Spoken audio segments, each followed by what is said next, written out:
We all have used the victory sign at some point, with two fingers forming the letter V. Have you ever thought about its meaning and history? Let's go back to medieval England.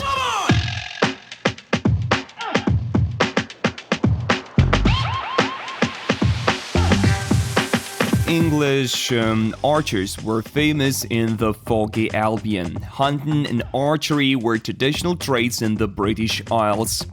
Archers often being conscripted from hunters.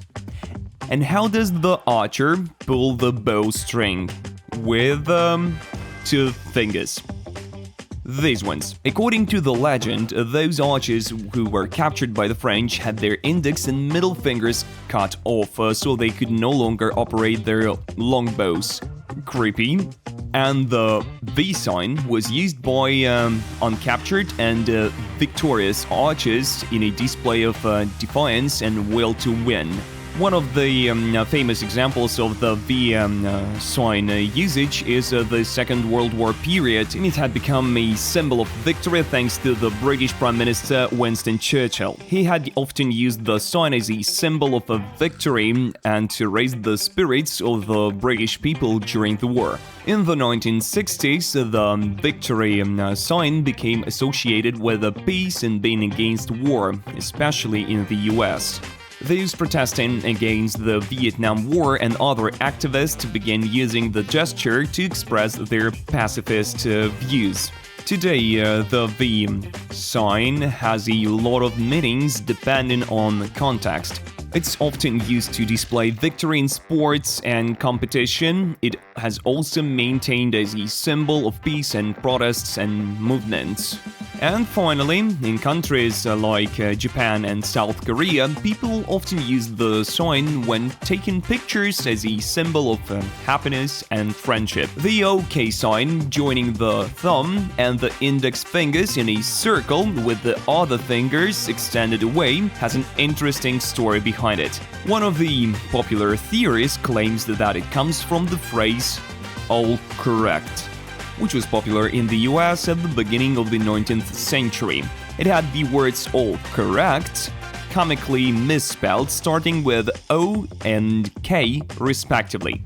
All correct, something like that. But then the fingers started representing the letters. Here's O and here's K. Looks similar, right? O, K. And then, the abbreviation OK was popularized during Martin Van Buren's presidential campaign in 1840.